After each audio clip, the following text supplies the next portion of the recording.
So, I went to my mom's house and started taking apart my old server cabinet. And we have this Tripp-Lite UPS that I want to take a look at. Today we're going to be going to the scrapyard, so I want to take the batteries out. And I just realized I had plans to add a cable coming out to have an external 24-volt battery, but it has an accessory slot.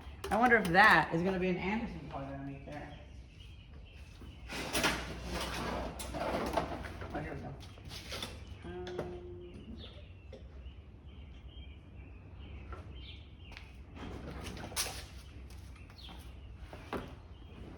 So this is what I'm thinking that for a few months now I've been getting a server cabinet put together. Oh, it's not. No. Okay, so that's like for a edge connector.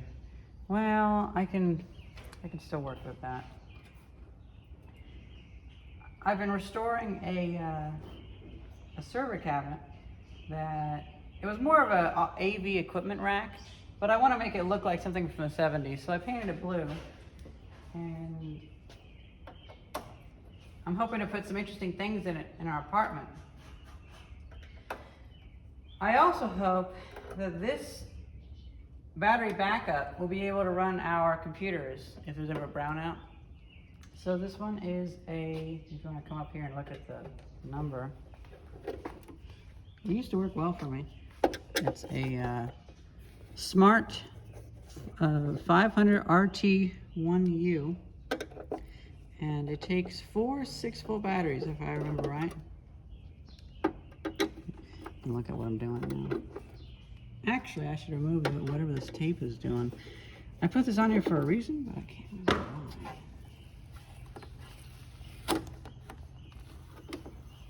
Am I supposed to fall off?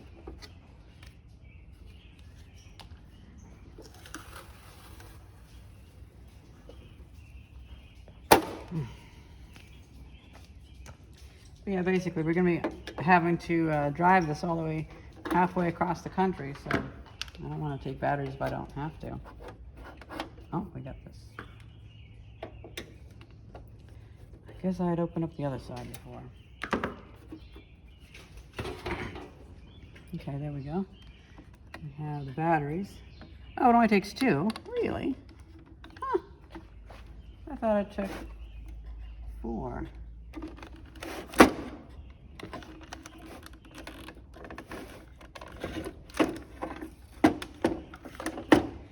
Well, let's see what we got. Are these 12 volts or are these 6 volts each?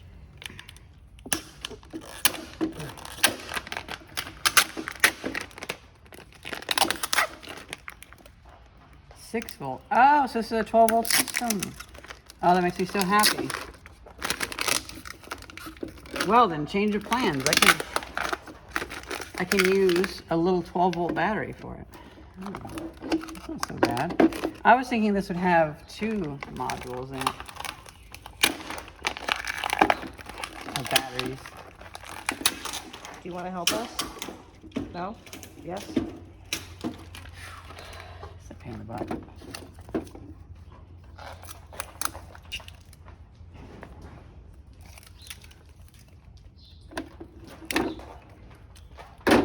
Okay, so we can take these to the scrapyard, and so they are, this one doesn't say the model number. Of course. Yeah, BP76, so 6 volts, 7 amp hour. So a 12 volt, 7 amp hour battery would be perfect. I recently got a Temgot 12 amp hour, 12 volt battery. It's blocky, but it should work perfectly for this. So I guess whenever I get this home, we can do a video of running this cable. Instead of having it go through the front here, we can have it go through the back, and maybe I'll drill a hole through here and just have it coming out the back. And then I can make a little shelf to hold the battery. And apparently this also has its own connections you can do. So you can have RS-232 and you can have it, I think it might even have, oh, you know what, the accessory slot, that's for a web interface card. Oh. So like with the Symetra LX battery pack system that I was working on, you can log into it as if you're logging into the settings of a router, and it hosts a web page that talks about it. That's what the accessory is for. I don't need that, so that's not too bad. Just for some laughs, let's check the voltage.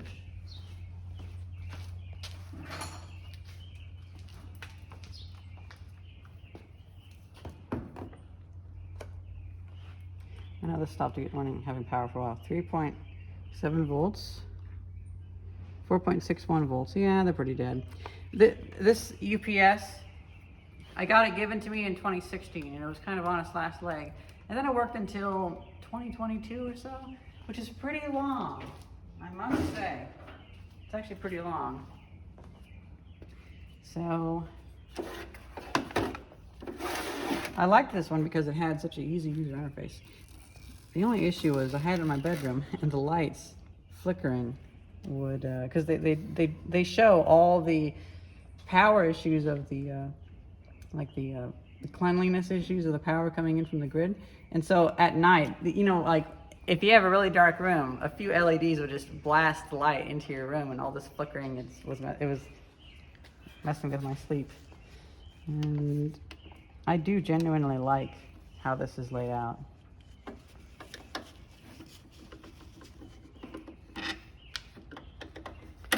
Let's see how hard it is to take this off. I think it's pretty easy.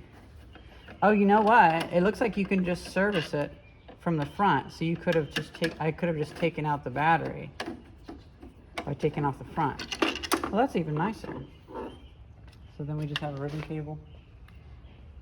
I can't remember why I put the tape on there, unless it was to tape a different cable on there.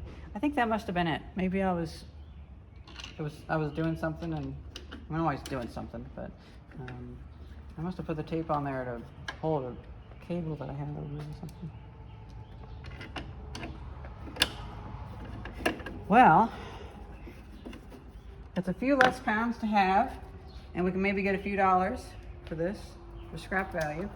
Maybe get something nice about the same weight, but more usefulness, maybe an old drill or something at the scrap yard.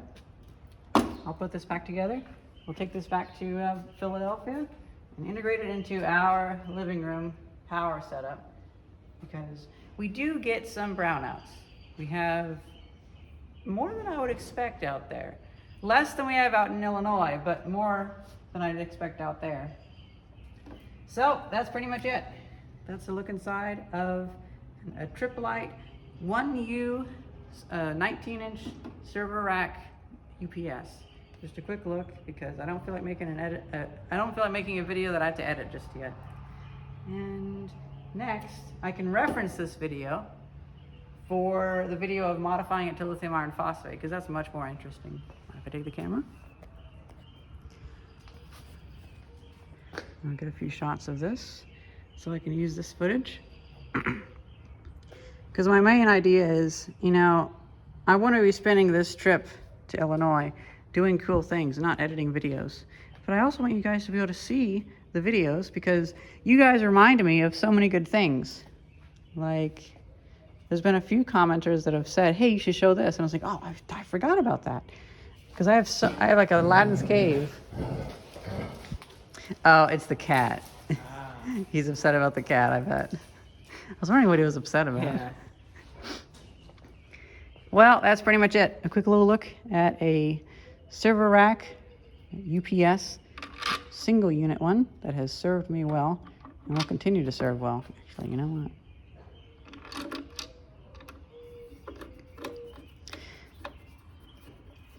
I might be interested in seeing if they sell 6-volt. Oh no, they wouldn't. They couldn't sell 6-volt lithium iron phosphate batteries, because that would be like 1.5 cells. Okay, so this will basically just have to be modified to fit. Or okay, engagement challenge.